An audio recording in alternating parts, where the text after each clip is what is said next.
मिंबर से लेकर के आखिरी बंदे तक यहाँ जितने भी बैठे हुजूर के आशिक बैठे हुए हैं। सुभान अल्लाह।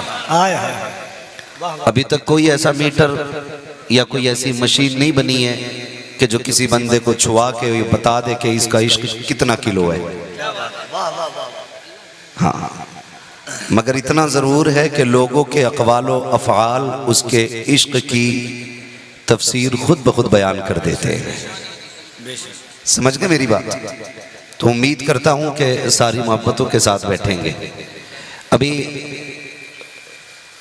भाई कफील अंबर साहब बड़े अच्छे अंदाज में नातो मनक़बत के अशार सुना रहे थे और मुझे बहुत अच्छा लगता है वो इनका तराना क्या तूने नहीं देखा, और माशाअल्लाह उसको पढ़ते भी अच्छा है। अल्लाह इनको मज़ीद तरक्कियाँ और बरकतें अता फरमाए। उनसे पहले तर्जमाने मसलक के आला हज़रत, शायरे मसलक के आला हज़रत,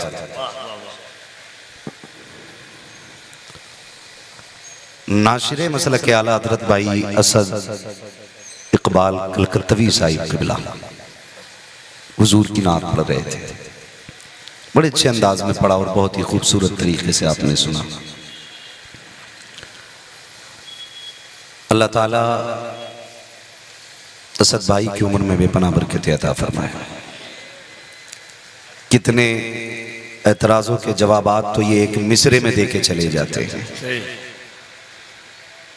और कितने हासिदीन का गला एक ही शेर से घोंट भी देते हैं, इसलिए हमेशा झगड़ों में बने रहते हैं। दुश्मने अहमद पे शिद्दत कीजिए। हाँ, इसलिए मैंने एक शेर पढ़ा था भाई। हाँ। उसमें एक शेर था, इमाम अहमद रज़ा ने कब उसको दफन कर डाला, इमाम अहमद रज़ा ने कब उसको दफन कर डाला, वहाबी अभी अरवाहे सलासा लेके बैठे हैं। अल्लाह सलामत रखे। ये भी आपने झलक देखी है, ऐसे कई सारे हथियार इनकी जेब में रखे रहते हैं। ऐसे लोगों का हमें एहतराम करना चाहिए, इन्हें इज्जत देनी चाहिए। कभी ये बात ना करना हमने पैसा दिया है, ये कोई चीज नहीं है। आप हमसे कहें अभी आपको हम देके जाएंगे, मगर किसी शायर को आप ना चंद दिनों की कमाई में नहीं तोल सकते, नहीं तोल सकते। दौलत की औकात तब पता चलती है जब उम्र गुजर जाती है, बंदा एड़ियां रगड़ता रह जाता और हुजूर की दरबार की हाजिरी नहीं होती है, तब पता चलता दौलत की कोई औकात नहीं। ये सब नसीब की बात है। खाली अगर पैसे से कोई नातखा बन जाते ना तो सारे ही नातखा होते। सच ये है कि जिसे चाहा दर पे बुला लिया, जिसे चाहा अपना बना लिया। ये बड़े करम के हैं फैसले, ये बड़े नसीब की बात है, ये बड़े नसीब की बात है। तो इन बातों पे गुस्सा ना किया करो, और नात हो या तकरीर हो उतनी सुना करो जितनी हजम कर लिया करो। सही है। बात कड़वी आ रही है, बर्दाश्त कीजिएगा, और मैं इसी से मशहूर भी हूं। मैं पहले कह दूं, मैं आईना को दिखाऊंगा दाग चेहरे के, जिसे खराब लगे सामने से हट जाए। हाय हाय हाय। नारे तकबीर, नारे रिसालत। भैया कपड़े ठीक है आपके? ये जो जा रहे हैं चाय वाला। अच्छा चाय वाला, अरे भाई चाय वालों से भी बड़ा खतरा है, चाय वाले से भी बच के रहना है ना। चलो चाय वाला हल्के में मत लेना, समझ रहे मेरी बात, हल्के में मत लेना। कम कोई नहीं है, और पता नहीं कब चाय वाला कहां पहुंच जाए। अगर आगे नहीं बढ़ा तो सिर्फ मस्जिद का इमाम ही आगे नहीं बढ़ा, बाकी चाय वाला भी प्राइम मिनिस्टर बन गया, लेकिन इमाम आज भी 6,000 पे बेचारा रुका हुआ है। हमें सोचना चाहिए थोड़ा सा इमाम की भी हम तो तरक्की करें ताकि वो नमाज खुशू खुशू से पढ़ाए। लोग कह रहे हैं हजरत दिल ही नहीं लग रहा नमाज में, इमाम कैसा रखा जरा ये भी बता। कि इमाम तो बहुत अच्छे बगबगे कपड़े पहनते हैं, नए कपड़े पहनते हैं, साफ सुथरे। भाई कपड़े देखें तूने, कपड़ों का खर्च भी होता होगा ना। क्या देते हैं ना 7,000, तो 7,000 रुपए एक बच्चे की स्कूल की फीस होती है। सही है महीने की। अगर आप किसी सही स्कूल में बच्चे पढ़ा रहे हैं तो 7,000 रुपए एक बच्चे की स्कूल की फीस होती है। कह रहे हम दे रहे हैं ना, आपने 7,000 दिए, चलो 5,000 उसने बच्चों की फीस भर दी, 2,000 बचे। एक वक्त में मिनिमम एक चूल्हे का खर्च अगर 3 मेंबर, 2 मियाँ बीवी, 5 लोग अगर है ना, तो मिनिमम कम से कम खर्चा 500-600 रुपए एक वक्त के खाने का। बच्चे कितने थे? 2,000।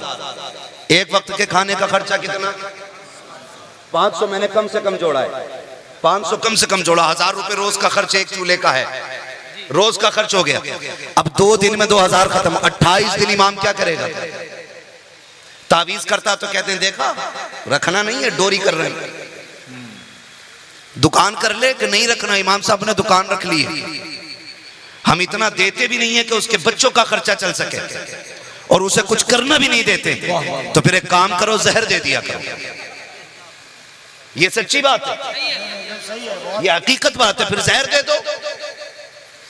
अब जब कर्ज वाले, मिर्च मसाले वाला, गोश्त वाला, शादी के खर्चे, लेन देन, अपनों का लेन देन, शादी के जो खर्चे होते हैं वो जब इमाम के सर पे आते हैं, करना जरूरी होते हैं कुछ काम। मिसाल के तौर पे एक मोटी सी बात ले ले, जो न्योता दिया जाता है। न्योता चलता है इधर, चलता न्योता क्या कहते हैं उसको? इधर न्योता ही कहते हैं ना। वो क्या होता है कि शादी हुई अब्दुल्ला भाई के बेटे की, तो वलीमे में गए, 1,000 का न्योता जेब में डाला, खाना खाया, लिखवाया, आ गए। 2 बातें बताइए, अरबाब मिंबर की सिर्फ दुआएं चाहिए और आपकी तवज्जो। बात सही लगे ना तो इस पे अमल करने की कोशिश करना। आपने जो 1,000 रुपए दिए हैं, क्यों दिए? मदद के तौर पे या कर्जे के तौर पे? जी, तो फिर लिखवाए क्यों? अगर मदद की थी तो लिखवाए क्यों? सही है। लिखवाए हैं, इसका मतलब आपने यूं लिखवाए कि ये बब्बन को मेरा न्योता याद रहे। मैं 1,000 दे के जा रहा हूं, ये 1,100 देने आए। अरे कहां से लाते हैं सब यार? वाह वाह वाह वाह। ये है कि नहीं? समझ पा रहे हैं पीछे तक सारे लोग? अगर हम दे रहे हैं तो इसलिए दे रहे हैं ताकि ये हमें बढ़ा के दे। कई मर्तबा ऐसा होता है, कई मर्तबा ऐसा होता है कि या तो लिखी हुई कॉपी गुम जाती है,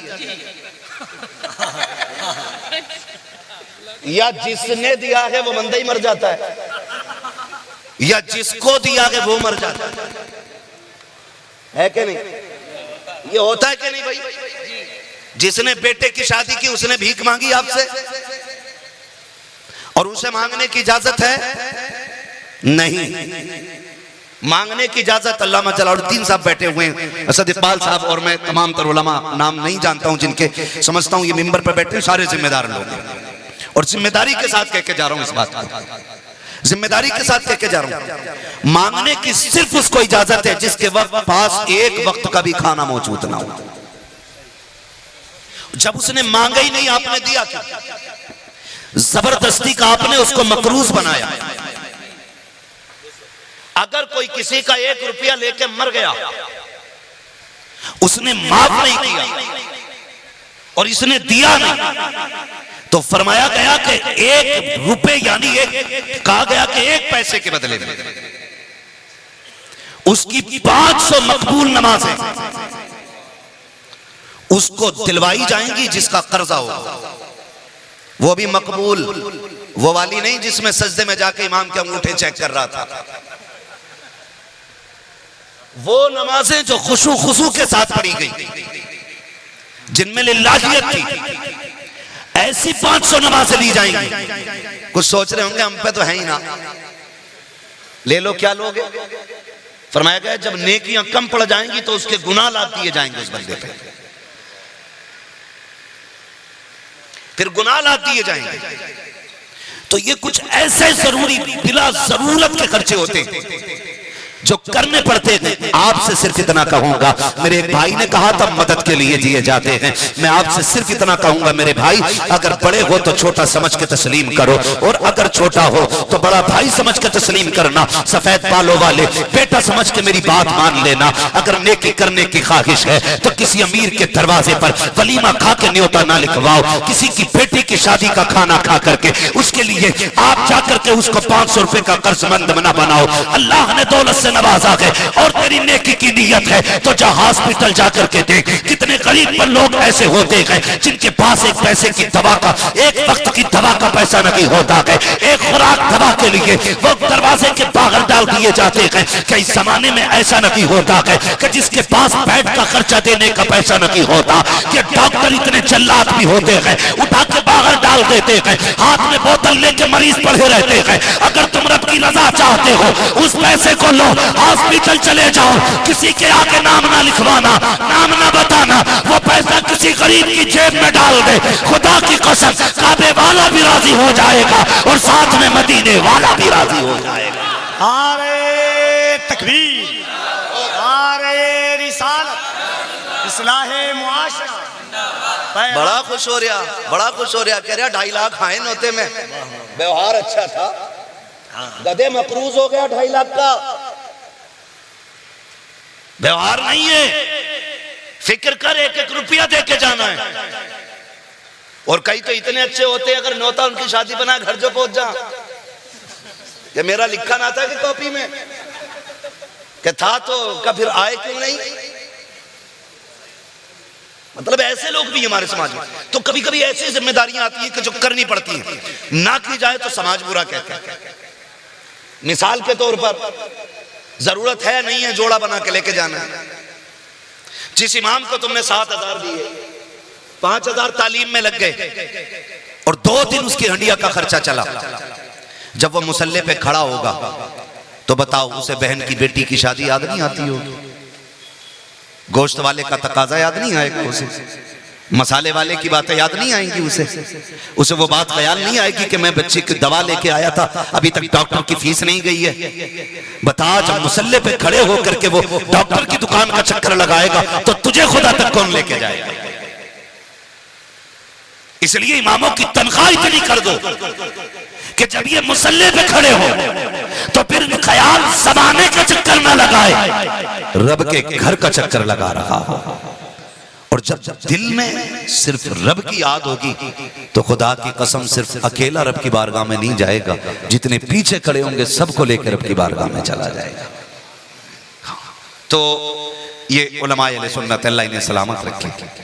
आपसे थोड़ी सी मेरी गुजारिश है, ख्याल करें, अल्लाह ने पैसा दिया तो सही जगह लगाएं। अभी आते हुए रास्ते में, चूंकि मैं गाड़ी खुद चला रहा था, भीड़ की वजह से गाड़ी रुकती, तो आंखें बंद करके तो गाड़ी नहीं चला सकते ना, सब टिपता है। इस मजमे को देख के तबीयत राजी हो रही है, बहुत आशिकों का हुजूम है। कम से कम ये तो है कि जलसे की बदतमीज औरतों से ज्यादा, मेले की बदतमीज औरतों से ज्यादा जलसे में आने वाले आशिकों की तादाद है। मगर इतना जरूर आपसे कह के जाऊंगा, ये उर्स हम इसलिए करते हैं ताकि हमसे अल्लाह भी राजी हो जाए, रसूलुल्लाह भी राजी हो जाए। यही मकसद है ना। बैठे ना प्रधान जी, हाँ, अल्लाह सलामत रखे मुर्तजा भाई को, इनके जरिए, हमारे बाबू भाई के जरिए आप तक मेरी रसाई हुई है। बस मेरी ये बात याद रख लीजिएगा, अगर इसमें तब्दीली आई तो जलसा कराना, वरना फिर हर बंदा हर महीने 10 दिन एतकाफ की नियत करके मस्जिद में बैठना। जो मैं बता रहा हूं आपको, हमारे उर्सों में अल्लाह का शुक्र है काफी सुधार आया, लेकिन अभी भी कुछ जगहों पे बड़ी बदतमीजियां हैं। जब गाड़ी आपकी बस्ती में घुसी ना तो 90% मार्केट में लड़कियां थी और उन्हीं के बीच कुछ मर्द भी थे।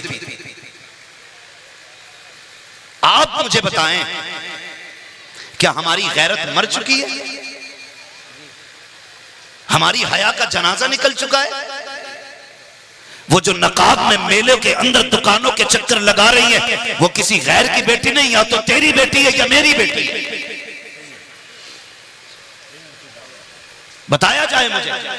या तो तुम्हारी बेटी है या मेरी बेटी है, क्यों आई मेले में? क्या जरूरत थी इसकी यहां आने की? क्या शरीयत इजाजत देती है? बोलो, शरीयत इजाजत देती है? अम्मा यार, बिना महरम की औरत हज के लिए नहीं जा सकती। तूने बेलगाम मेले में भेज दी, हिसाब नहीं देना अल्लाह को, मुंह नहीं दिखाना अपने रब की बारगाह में। आपसे एक बात पूछना चाहता हूं, पूरे उलमा की जिम्मेदारी मौजूदगी में पूरी जिम्मेदारी के साथ ये कहता हूं, कायनात में जमीन पर सबसे अच्छी जगह मस्जिदों को बताया गया। क्यों कफील भाई? सबसे अच्छी जगह, सबसे अच्छी जगह। लोग कहते हैं ये कड़वी बातें करके जाता है, ना तुम सदमे हमें देते, ना हम फरियाद यूं करते, ना कुलते राज़े सरबस्ता, ना यूं रुसवाइयां होती। हालात हम बनाते हैं ऐसे कहने के, और अल्लाह का शुक्र है उनमें के मौलवी नहीं है जो नजराना ले करके उल्लू बना करके मीठी मीठी बातें करके चापलूसी करके चले जाएं। बात मुंह पे कह के जाएंगे, दोबारा बुलाना या मत बुलाना फिक्र इसकी नहीं है। हम तो बस इतना जानते हैं, कोई रूठे तो रूठे, मदीने वाला ना रूठे। हम रब की कायनात में रहते हैं, पाए मुरा लंग नेस्त, मुल्क खुदा तंग नेस्त। कान खोल के सुन लीजिए, अगर औरत को मस्जिद में जाने की इजाजत नहीं है, मुझे बता तो सकी। सबसे अच्छी जगह मस्जिद है, सबसे बड़ी इबादत नमाज है। ना उस इतनी बड़ी इबादत है, ना कुरान खानी इतनी बड़ी इबादत है जितनी बड़ी इबादत नमाज है। औरत को मस्जिद में जाने की इजाजत नहीं, पंज वक्ता नहीं जा सकती है। चलो जुमे में तो जा सकती थी, लेकिन जुमे में भी इजाजत नहीं। चलो आम जुमे में नहीं गई, अलविदा जुमे में जा सकती थी, फिर भी नहीं गई। चलो ईद में जाने की इजाजत होती, फिर भी इजाजत नहीं है। बकरा ईद में भेज दिया जाता, फिर भी नहीं भेजा गया। बताओ तो सही मेरे जिम्मेदार उलमा, औरत को क्यों नहीं भेजा गया? मशीयत क्या चाहती है? तो जानते हो, मदीने वाले ने जिसने इज्जतों के पहरे बैठाए हैं, जिसने हया की दीवारें ऊंचे की है, उस नबी का पैगाम हमारी आंखें खोलता है। वजह सिर्फ इतनी है, अगर औरत मर्दों के साथ खड़ी होगी तो वहां से खताओं के दरवाजे खुलेंगे, फितने बर्पा हो जाएंगे। अगर मर्द औरत का इख्तलात होगा तो वहां से फितने जन्म लेंगे, चाहे मस्जिद ही क्यों ना हो। औरत को मर्द के साथ आने की इजाजत नहीं। अब मुझे पता, जो इस्लाम औरत को मस्जिद की इजाजत नहीं देता, वो मेरे मजार पे आने की इजाजत कैसे दे सकता है? नारे तकबीर, नारे रिसालत, इनसे शहीदे मिल्लत, इनसे इस्लाहे मुआशरा, हज़रत अल्लामा मुफ्ती हम्माद साहब किबला। सुभान अल्लाह, सुभान। बड़ा खून लगा है इस दीन के लिए, बड़ी कुर्बानियां दी गई हैं। हमें तो पता नहीं चला ना हमारा बाप कटा, ना हमने बेटे की लाश के टुकड़े देखे, ना हमने भाइयों को बिना कफन के दफन किया। हमें क्या पता दीन क्या है? पूछ कभी फिलिस्तीन वालों से, कभी 6 माह के बच्चे की जली लाश उठाते हैं, कभी 6 साल के बच्चों के कटे गले दिखाए जाते हैं।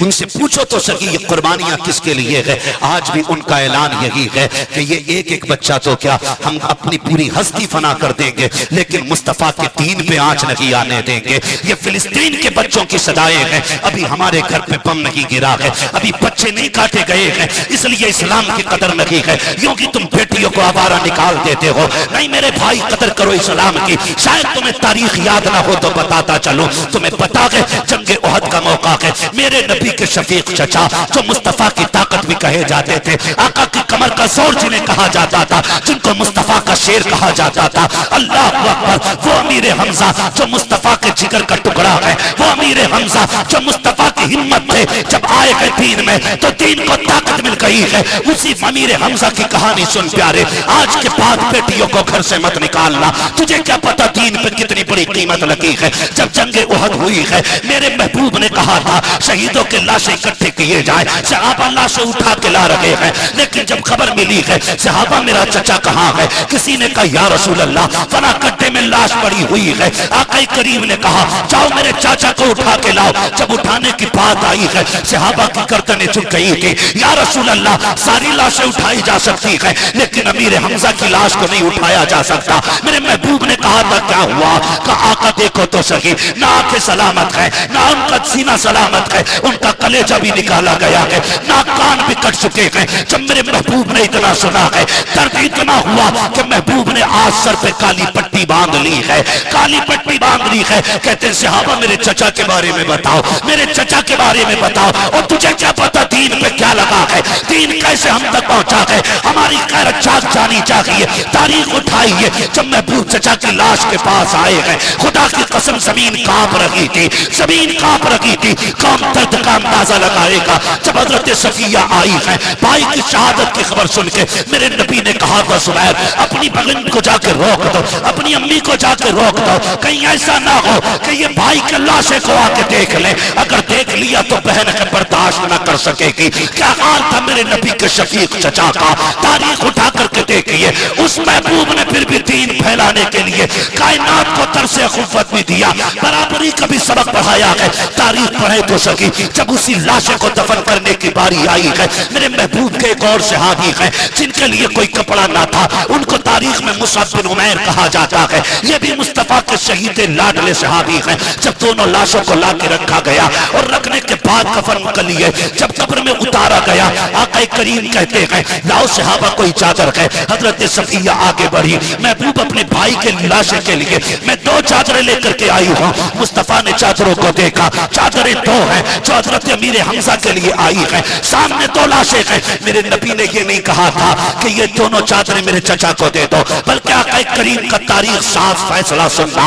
मेरे नबी ने कहा था कि सहाबा जी या रसूल अल्लाह कि एक चादर मेरे चचा को दें, एक चादर मुसअब बिन उमैर को दें। एक सहाबी ने कहा या रसूल अल्लाह एक चादर छोटी है, दूसरी बड़ी है, किसको क्या दिया जाए। मेरे नबी ने कहा कि यहाँ पे कुरा डाल लिया जाए, जिसके नाम में जो चादर आ जाए उसको वो चादर दे दी जाए। अल्लाह अकबर। जब कुरा डाला गया, बड़ी चादर मुसअब बिन उमैर के हिस्से में आती है, छोटी चादर मेरे चचा के, मेरे नबी के चचा के हिस्से में आती है। जब अमीर हमजा को चादर उड़ाई गई है, पैर छुपाते हैं तो चेहरा खुल रहा है, चेहरा छुपाया जाता है तो पैर खुल रहे हैं। आज तो 20-20 हजार का कफन देने को मौजूद है, फिर भी इस्लाम से प्यार लगी है। आज लाखों की दौलत तो हम 40 के नाम पे लोगों को दावतें खिलाने में उड़ा देते हैं। हमें क्या पता इस्लाम कैसे पहुंचा है। पर तारीख उठा करके देख तो सके, जब चेहरा छुपाया जा रहा है, पैर खुल रहे हैं, पैर छुपाए जा रहे हैं, चेहरा खुल रहा है। सहाबा ने कहा था या रसूल अल्लाह क्या किया जाए। चादर इतनी छोटी है कि पैर छुपाते तो सर खुल जाता है, सर छुपाते तो पैर खुल जाते। मेरे नबी की आंखों में आंसू थे। फरमाया सहाबा मेरे चचा के चेहरे पे कपड़ा डाल दो। आका पैर खुल गए हैं। फरमाया हाथ से छुपा दो। तारीख गवाह है, दुनिया जानती है, मेरे नबी ने अपनों की कुर्बानी इसलिए दी ताकि कयामत तक इस्लाम का परचम यूं ही लहराता।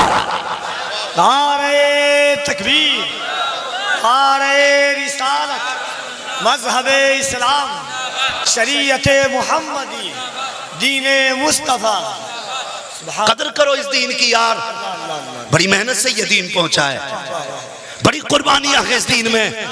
मेरी बहन, मेरी बेटी, जब तेरा भी जी चाहे ना किसी मेले में निकलने का, तो तुझे खुदा का वास्ता कुछ सोचना या मत सोचना, मदीने वाले का एहसान याद कर लेना, सिर्फ हुजूर का एहसान याद कर लेना। ये मेले, ये बाजार क्या देंगे तुझे सिवाय रुसवाई के? कुछ नहीं देंगे। तू दुनिया में चमक दमक के चक्कर में पड़ी है, रब ने तेरे लिए जन्नत में चमकते महलात बना डाले हैं। हाँ, तेरा इंतजाम तो जन्नत में कर दिया गया है। मेरी बहन, तेरा कदम नहीं बहकना चाहिए। और नौजवानों, बहन बेटियों को समझाओ, इन्हें संभालो, इन्हें बताओ तुम्हें कनीज़े फातिमा ज़हरा बनाया गया है, तुम्हें कनीज़े फातिमा ज़हरा बनाया गया है। और ये सारे तमाशे जो हो रहे हैं ना नौजवानों, हमारे घरों में चलने वाले सीरियलों ने हमारी पूरी कायनात तबाह कर रखी है। जो रियल लाइफ में देखते हैं वही रियल लाइफ में लेके आते हैं। और हम ये सोचते हैं कि ये 3 घंटे का कैरेक्टर हमारी जिंदगी गुजरवा देगा। नहीं, इस 3 घंटे के कैरेक्टर से तेरी जिंदगी नहीं बनेगी। अगर तुझे जिंदगी गुजारनी है ना, तो खातून जन्नत का 26 साल कैरेक्टर याद करना पड़ेगा। हाँ, नबी की बेटी का 26-27 साल कैरेक्टर याद कर, फिर तुझे पता चलेगा दीन क्या है, फिर तुझे पता चलेगा दीन क्या है। गैरत चली गई हमारी, और हम ही से कहते हैं ये उर्स है हमारा, बेला है हमारा, हमने तमाशे बना दिए। हुजूर शहीद मिल्लत आज मज़ार में लेटे हैं। अगर रब ने पाबंदियां न लगाई होती ना, कुछ पहरे न बिठाए होते, तो मैं आपको लेके जाता और पूछवाता जाके मज़ार वाले से, बता इस मेले से राजी है कि नहीं? ये जो औरतों की भीड़ लग रही है, ये अच्छी लगती है कि नहीं? ये जो औरतें मेलों में टहल लगी हैं, इससे तू राजी है कि नहीं? खुदा की कसम इजाजत होती ना, तो वो निकल के थप्पड़ मार के कहते, बेगैरत, मज़ार यूं ही नहीं बना है, हमने किरदार की भी हिफाजत की है, नजरों की भी हिफाजत की है। हमारे दिन रोजों में गुजरते थे, रातें कयाम में गुजरती थी। इसी वजह से अल्लाह ने, हम जमीन के नीचे आए हैं, रब ने जमीन के ऊपर मेले लगाए। हम क्या समझते हैं जितना बड़ा धूम धमक्कड़ हो जाए उतना ही बड़ा मजार, उतना ही बड़ा मेला? नहीं। मुझे बताओ आपके इलाके में कितने IAS हैं, कितने IPS हैं? उर्सों से दुकानों का क्या लेना देना? सही है। क्या मतलब है दुकानों का? तुम्हारी बीवियों की जरूरत पूरी करने के लिए तुम हो, और अगर तुम इस लायक नहीं तो तुम्हें निकाह करने की इजाजत किसने दी? हाँ, शर्म आनी चाहिए। कई बातें ऐसी है जो माइक पे मैं नहीं कह सकता, आप ही के उर्स की है, आप ही के मेले की है। इशारतन समझ लो, डॉक्टर इकबाल का वो शेर शायद इसी मेले के लिए था। न समझोगे तो मिट जाओगे हिंदी मुसलमानों, तुम्हारी दास्तां तक भी न होगी दास्तानों में। मैं उन नौजवानों को मुबारकबाद पेश करता हूं जिन्होंने उर्स के मौके पे हुजूर की महफिल सजाने का आगाज किया। कम से कम दो ही भी सुधरेंगे, सुधरेंगे तो लोग, कम से कम बदलेंगे तो कुछ लोग। ओ मेरे भाई, कम से कम बेटियों को हया का दरस दो। इन्हें बताओ, मेरी बहन, मेरी बेटी, अगर तू बागैरत नहीं होगी तो फिर आने वाली नस्ल अच्छी कैसे हो सकती है? अच्छी कैसे हो सकती है? मैं एक बात जानता हूं, जमीन अच्छी होती है तो फसल अच्छी होती है, मां अच्छी होती है तो नस्ल अच्छी होती है।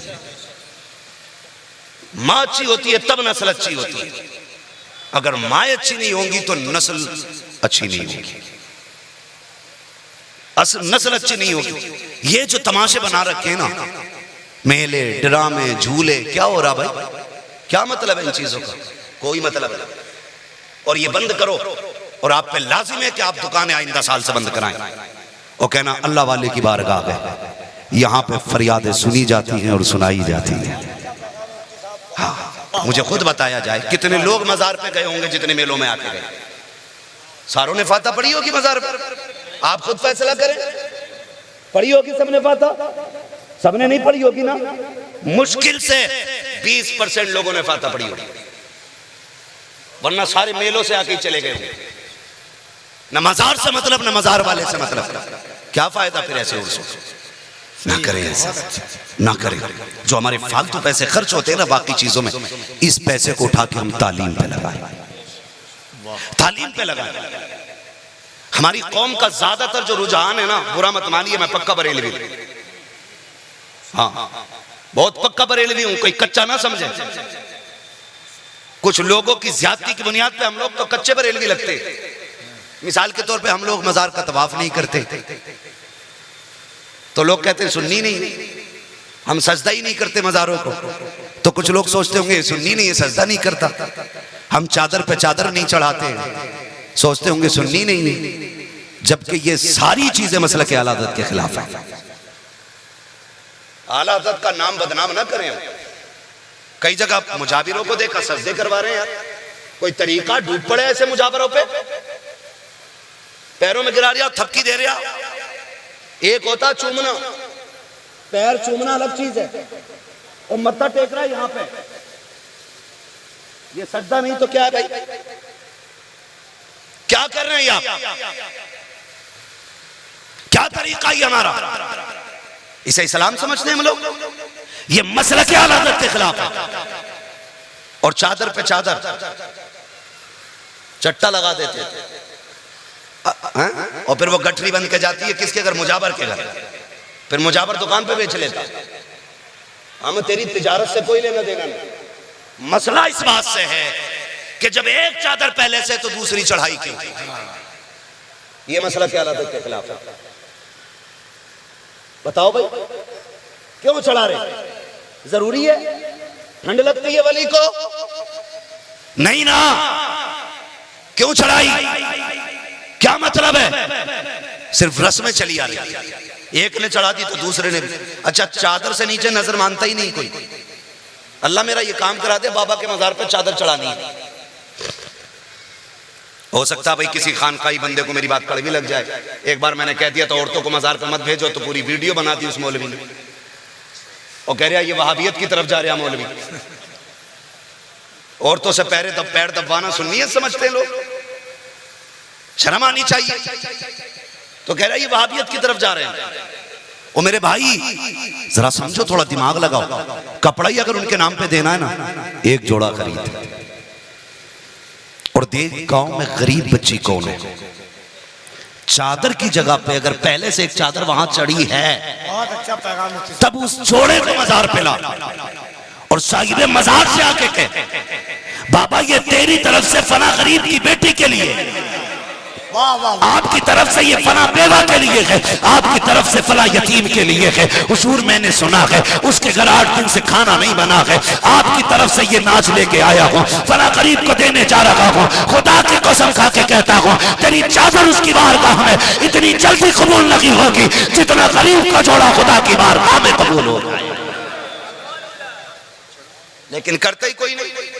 आपके इलाके में मजारों पे ना उर्स ज्यादा हो रहे हैं और होने चाहिए, लेकिन ऐसे मजारों पे किया करो जो मजार हुआ करें। कम से कम अब्बा कोई दबा ले वहां, हाँ कोई तो दबा हुआ हो, एक भी दफन नहीं होता। और उर्स चल रहे हैं भाई, तमाशा करके रख दिया, बिल्कुल मजाक समझ रखा है मजारों का, मजाक बना के रख दिया। नहीं ऐसे काम ना करो, पूरा फोकस बिल्कुल मजार पे। अच्छी बात है वलियों से प्यार करना, हम भी मानते हैं, लेकिन उतना मानो जितना मानने का हक है और जितना मानने का हुक्म दिया गया। औरत क्या जी मैंने पतीला ही बोला था तो लेके जा रहा है, चाहे बेचारे पे बच्चों की दवा के लिए पैसा नहीं है, लेकिन बाबा के दौरे पतीला चढ़वाने बीवी को लेके जा रहा है। फाता तो यहां से भी हो सकती है ना, जहां हो वहां से फाता हो सकती है यार। जहां खड़े होकर नियत मान लो वहां से नमाज हो सकती है, तो जहां बैठ के हाथ उठा तो वहां से फाता नहीं हो सकती है? हो सकती है कि नहीं? हो सकती है ना। तो फिर ये औरतों का मेला क्यों? कह रहे अगर न लेके गया ना तो फिर मसला यह है कि तरकारी में मिर्च ज्यादा हो जाएगी, यही तो डर है। तो ये ना करें, खालिस दीन पे अमल करें, खालिस दीन पे।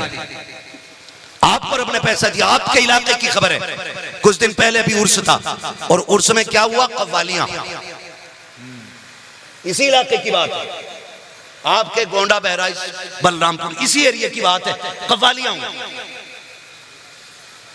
और हालात ये है हमारी कौम के कि जो वक्त पे ज़कात नहीं देते वो तमाशों में पैसे लुटाते। क्यों? वक्त पे ज़कात दो, फर्ज है आप पे, कर्ज है आप पे, नहीं दोगे तो कूटे जाओगे, बचना नहीं है।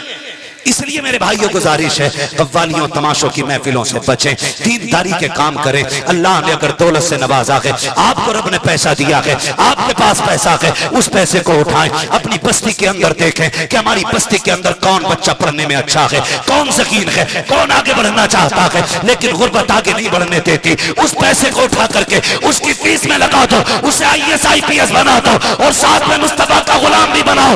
इसलिए कि अगर वो इंसाफ की कुर्सी में बैठेगा, खुदा की कसम अगर गलत फैसला करेगा, मुस्तफा की मोहब्बत उसे गलत फैसले से रोकेगी और वो फिर गलत फैसला नहीं करेगा, बल्कि जबान उसकी होगी, पैगाम मदीने वाले मुस्तफा का उसकी जबान से निकलेगा। नारे तकबीर, नारे रिसालत, मसलके आला हजरत।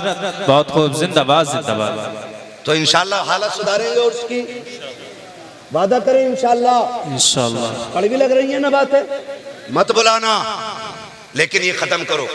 जब तक ये खत्म नहीं करोगे, महबूब का फरमान जानते हो, मेरे नबी ने फरमाया दयूस को जन्नत की खुशबू तक नहीं दी जाएगी। हुजूर दयूस कौन है? फरमाया कि जिसकी घर की बहन बेटी बेपर्दा घर से निकले और वो उन्हें रोकता तक ना हो, फरमाया वो शख्स दयूस है। अब फैसला करें हम लोग, कितने हम बहन बेटियों को पर्दे की ताकीद करते हैं, कितने हम में से लोग अपनी बहन बेटियों को पर्दे के लिए कहते हैं कि पर्दा किया करो। खुदारा कोशिश ये करें क़यामत में हुजूर को मुंह दिखाना है, हुजूर को मुंह दिखाना है। नौजवानों ये चंद साल जिंदगी है, आमतौर पे अगर जी भी लिए 60-70 साल बस, वरना गारंटी उसकी भी नहीं है। कल अल्लाह जाने कौन कल का सूरज देखेगा कौन नहीं देखेगा, किसी को नहीं खबर है कोई फजर पढ़वाएगा कि नहीं पढ़ पाएगा, किसी को नहीं पता है, कोई नहीं जानता है। मगर फिर भी अगर 60-70 साल उम्र हो भी गई तो उससे ज्यादा तो नहीं रहना ना। मरना है, बोले मरना है कि नहीं? हमने कितने जनाजे उठाए, हमने कितने लोगों को दफन किया, हमारी आंखें नहीं खुली। हमें नहीं लगता कि एक दिन हमें भी मौत आनी है? हमें ख्याल होना चाहिए ना, हमें भी मरना है। तो फिर बोझ बन के दुनिया पे ना रहो, फूल बन के दुनिया में रहा कर। फूल बन के दुनिया में रहो। बोझ और फूल का मतलब समझे। जब कोई पापी मरता है ना तो लोग हटते हैं, यार क्या कंधा देना है, शराबी था, क्या कंधा देना है, जुआरी था। लोग बोझ समझते हैं, जल्दी पकड़ भाई वजन लग गया। लेकिन अगर कोई नेक शख्स मर जाए, तुमने देखा होगा एक दूसरे को धक्का देते हैं, चल भाई अब मेरी बारी है, अब कंधा मुझे देना है, अब कंधा मुझे देना है, वजन नहीं लगता। क्यों? इसलिए कि ये जो जनाजे में लेट के जा रहा है ना, ये सिर्फ अपनी जन्नत पक्की करके नहीं लाया, बल्कि जितने जनाजे में साथ आए हैं सबकी जन्नत पक्की करके जा रहा है। सुभान। तैयारी करें आखिरत की, तैयारी करें। मरना एक दिन, मौत आनी है। समझें, जरा गौर करें मेरे भाई, हालात कितने बद से बदतर होते जा रहे हैं। आप जानते हैं हमारी बहनें मुर्तद होती जा रही हैं, दीन से पिटती जा रही हैं, और जिम्मेदार फिर भी मौलवी हो जाता कि मौलवियों ने नहीं रोकी, मौलवियों ने नहीं रोकी। मौलवी क्या रोकेगा यार, मौलवी क्या रोकेगा? जैसे अब मुअज्जिन का काम सिर्फ अजान पढ़ना है ना, वैसे मौलवी का काम सिर्फ बताना है। मुअज्जिन अजान पढ़ के किसी नमाजी का कान पकड़ के घर से नहीं लाता है, इसी तरह मौलवी का काम बताना है, गर्दन पकड़ के मनवाना नहीं है। आप ये जिम्मेदारी उठाओ, आप ये जिम्मेदारी उठाओ, अपने घरों की जिम्मेदारियां उठाओ। खुदा की कसम फिर मर के देखो, अगर बहन बेटी तेरी वजह से जन्नती हो गई ना, तो तू बहन बेटी की वजह से जन्नती हो जाए, तू बहन बेटी की वजह से जन्नती हो जाएगा। सुने जरा, आज तो तरगीब दी जाती है, तरगीब। कहते डरिए मत, शोहर कुछ कहना आ जाइए। अम्मा कहती है कोई बात नहीं है, 22 साल रोटी खिलाइए और खिला लेंगे 10-20 साल। ये माँ कहती है बेटी से, और खिला लेंगे 10-20 साल। बताओ इससे घर आबाद होते हैं कि बर्बाद होते हैं? सारे बोले हैं बर्बाद होते हैं ना इससे घर, कि और खिला लेंगे 10-5 साल रोटी। कोई नुकसान की बात नहीं है। सुने, हुजूर का दौर है, हुजूर का जमाना है। एक से आप ही परदेश जाने लगे तिजारत के लिए। शरीक हाथ से कहते हैं बीवी मैं परदेश जा रहा हूं, लेकिन याद रखना मेरी इजाजत के बगैर घर से कदम नहीं निकालना है। बहुत गौर से नौजवान मेरी बात सुने, मेरी इजाजत के बगैर घर से कदम नहीं निकालना है। वो थी जन्नती औरतें, इन्हें कहते हैं कनीज़े फातिमा ज़हरा। दिन भर चुगली करती है, रात को 10 बीवियों की कहानी सुनकर जन्नती हो जाती है। आज तक मुझे 10 बीवी ही समझ में नहीं आई है ना।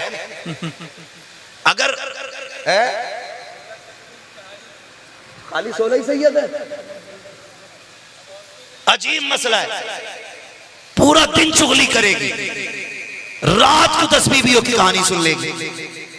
हाफिज जी सुना जाइए आके, बेचारा हाफिज जी दीनदार है तो देख के कहता भाई हम ये नहीं पढ़ते हैं कि निकालो इन्हें, जो कभी फजर में नहीं आया आज आया। और कह रहा है इमाम साहब नहीं रहने चाहिए। कहा क्योंकि मेरी बीवी की इन्होंने 10 बीवियों की कहानी पढ़ के नहीं सुनाई। ये हमारी कौम ने बुत पाल रखे, बुत।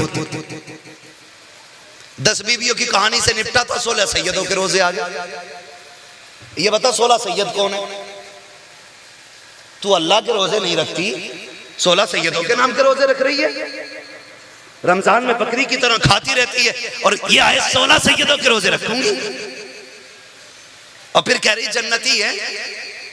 जन्नती से नहीं कहते। सुने, अगर आप सुन ले तो बहन बेटी तक मेरा पैगाम पहुंचाएं, और किसी भी तरीके से बहन बेटी तक पैगाम पहुंचे तो सुने, शोहर ने क्या कहा, जब तक मेरी इजाजत न हो घर से कदम न निकालना। चला गया। एक दिन अचानक दरवाजा बचा, अंदर से आवाज आई, कौन? का तेरा भाई हो। कहा क्यों आया? कि अब्बा की तबीयत खराब है, तुझे बुलाने आया हूं।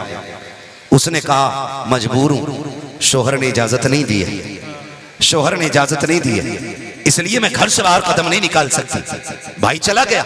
बाप ने बेटे को आते देखा, पूछा कहां था शहजादे, लेके नहीं आया बहन को?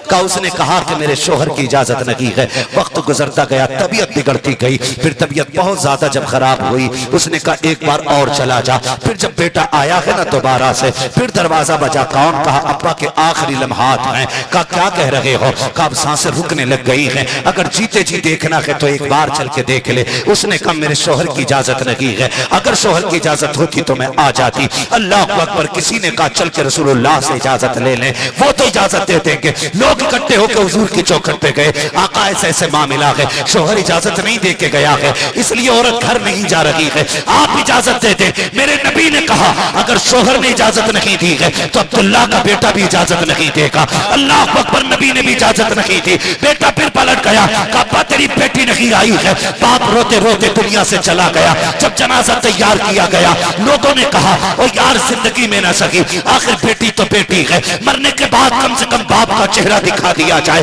चलो उसके दरवाजे पर जनाजा लेकर चलते हैं। दरवाजे के बाहर जनाजा आया।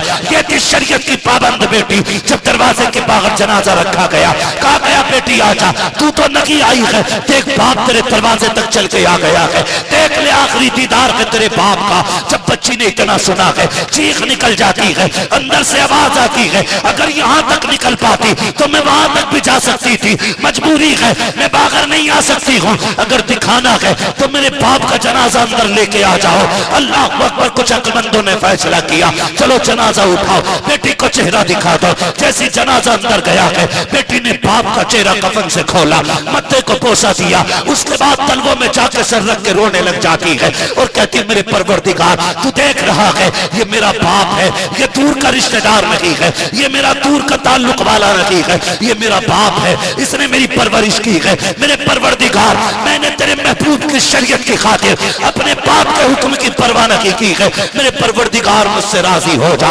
ये कहते कहते बेटी ने बाप को अलविदा किया है। जब लोग दफना के आ गए, अगली रात जब आई है, लोगों ने देखा यही शख्स जिसे कल दफनाया था आज जन्नत की बहारों में टहल रहा है, जन्नत की बहारों में है। किसी ने कहा यार बता तो सही इतनी जल्दी तू जन्नत में कैसे आ गया? उसने कहा अमल तो अच्छे नहीं थे, नेकियां तो इतनी नहीं थी, गुनाह बहुत ज्यादा थे। कहा फिर बख्शा कैसे गया? कहा मुझे अपने अमल का तो नहीं पता, लेकिन इतना जानता हूं जब कब्र में पहुंचा रब ने फैसला सुना दिया, फरिश्तों इसकी बेटी शरीयत वाली है, हमने उसके सदके में इसे जन्नत वाला बना। सुभान अल्लाह। नारे तकबीर, नारे रिसालत, मसलके आला हजरत, फैजाने आला हजरत, उर्से शहीद मिल्लत, जिंदाबाद जिंदा। बहुत खूब। तो मेरे भाई बहन बेटियों को पर्दा सिखाए, उन्हें पाबंद शरीयत बनाए, उन्हें दीन सिखाए।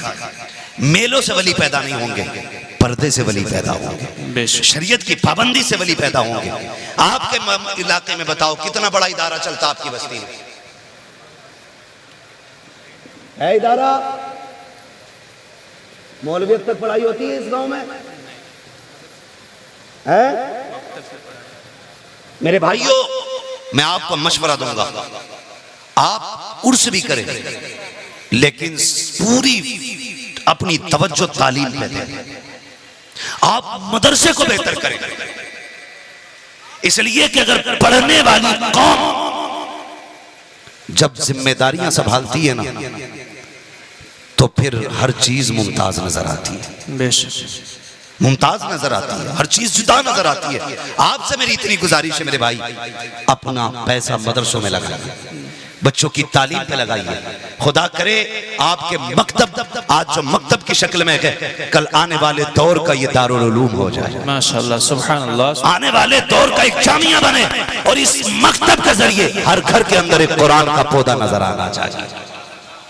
पढ़ाएंगे इंशाअल्लाह, बच्चों को पढ़ाएंगे भी या खाली चंदा ही देंगे? पढ़ाएंगे भी इंशाअल्लाह।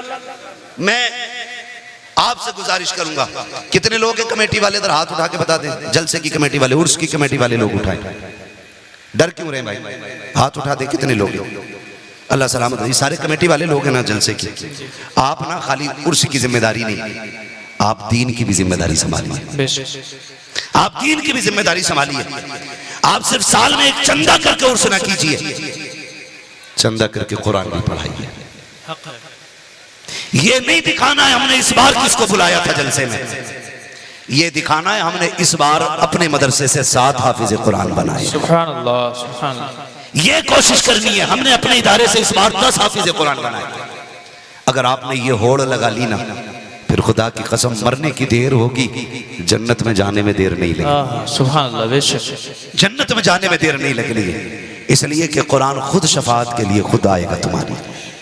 तो अपनी सारी तवज्जो आप तालीम पे लगाएं, कुरान पे लगाएं, पढ़ने पढ़ाने पे लगाएं, अपने बच्चों को पढ़ाइए। आपके बच्चे पढ़े लिखे होंगे तो खाली ढोलक की तरफ नहीं भागेंगे, है ना, सारे लकीर के फकीर नहीं बनेंगे, सारे वो है ना जिधर एक भेड़ उधर को सारी भेड़ें, ऐसा नहीं होगा, फिर कुछ गलत नहीं होगा इंशाअल्लाह उल अज़ीज़। फिर देखोगे, मैं तो ना नौजवानों को सिर्फ किसी का बेटा समझ के नहीं देखता हूँ, मैं समझता हूँ कि आप दीन का मुस्तक़बिल हैं। आप जितने नौजवान हो दीन के मुस्तक़बिल हो, जितने आप अच्छे हो जाओगे उतना ही दीन अच्छा लगने लग जाएगा, जितने आप मजबूत हो जाओगे उतना ही दीन मजबूत होता चला जाएगा। हर नौजवान की जिम्मेदारी है कि अपने दीन से प्यार करे, अपने महबूब से प्यार करे, अपने रसूल से प्यार करे, अपने आका के दिए हुए तरीके से प्यार करे। और हमें हर हाल में दीन बचाना है, हर हाल में दीन बचाना है। दीन के लिए जान भी देनी पड़ी तो हमें जान की परवाह नहीं करनी है, इसलिए कि जान देने का तरीका हमें करबला के 72 शहीदों ने दिया। हौसला अगर देखना है तो करबला वालों से हम सीखेंगे, हमें दीन के लिए कुछ भी करना पड़े करेंगे। मारेरा शरीफ से बड़ी प्यारी आवाज दी जाती है, कहा जाता है आधी रोटी खाएंगे बच्चों को पढ़ाएंगे, आधी रोटी खाएंगे, सारे बोल रहे आधी रोटी खाएंगे बच्चों को पढ़ाएंगे, बच्चों को पढ़ाएंगे। ये पीछे वाले क्यों नहीं बोल रहे हैं? बच्चे नहीं है तुम्हारे? उनसे तंबाकू कुटवाना है या पढ़ाना है उन्हें? तो आधी रोटी खाएंगे बच्चों को पढ़ाएंगे, बच्चों को पढ़ाएंगे। अल्लाह करे आइंदा कभी आना हो तो ये खबर मिले कि एक नौजवान हमारे गांव का आईएएस की तैयारी कर रहा है, कोई आईपीएस की तैयारी कर रहा है, कोई इंजीनियर बन रहा है। मैं तो ये कहता हूँ वकील भी हो तो हुजूर का गुलाम होना चाहिए। सुभान अल्लाह, सुभान अल्लाह। हाँ, वरना कचहरियों में वकील बिक जाते हैं, जज बिक जाते हैं, कुर्सियां बिक जाती है। अगर नहीं बिकता है तो हुजूर का गुलाम नहीं बिकता है। सुभान अल्लाह, ये सच्ची बात है, सिर्फ हुजूर का गुलाम नहीं बिकता है, बाकी सारी बिकते देखे हम। क्यों नहीं बिकता है? इस शहर में बिक जाते हैं खुदा के खरीदार। ये मिस्र का बाजार नहीं, शहर नबी है। हाँ, इश्क दिल में पैदा करें हुजूर का, इश्क दिल में पैदा करें, वरना अल्लाह माफ करे बड़ी ठगी चल रही है हर चीज, बड़ी ठगी चल रही है। 5 रुपए का इंजेक्शन 700 रुपए का बिक रहा है, कोई पूछने वाला नहीं है, कोई पूछने वाला नहीं है। अगर किसी गरीब ने कहीं पे ना 5000 रुपए का प्लाट खरीद लिया तो इंक्वायरी बैठती है, ये खरीदा कहां से 5 लाख का तूने? गरीब से 1000 पूछताछ होती है। 5 रुपए का इंजेक्शन 500 रुपए में बिक रहा है, कोई पूछने वाला ही नहीं। दवाइयों के बगैर गरीब मर रहे हैं, कोई देखने वाला ही नहीं। डॉक्टर भी पानी सिरिंजों में भर भर के लगा रहे हैं, किसी को फिक्र ही नहीं। काश MBBS भी हो, साथ हुजूर का गुलाम भी हो। और फिर जब वो दवा देना तो दवा हर दर्द की दवा है, सल्ले अला मोहम्मद, क्या नुस्खा शिफा है, सल्ले अला मोहम्मद। जब वो दुरूद पढ़ के गोली देगा ना तो दवा बाद में असर करेगी, मदीने वाले का दुरूद पहले असर करेगा। सुभान अल्लाह, सुभान, हुजूर का दुरूद पहले असर करने लग जाएगा। यही तो हम चाहते हैं, आप पढ़ें और आगे बढ़े और फिर अपने मुल्क को भी मजबूत करें, अपनी दीन को भी मजबूत करें। करेंगे इंशाअल्लाह। आइंदा किसी मेले में किसी उर्स में बदतमीजी नजर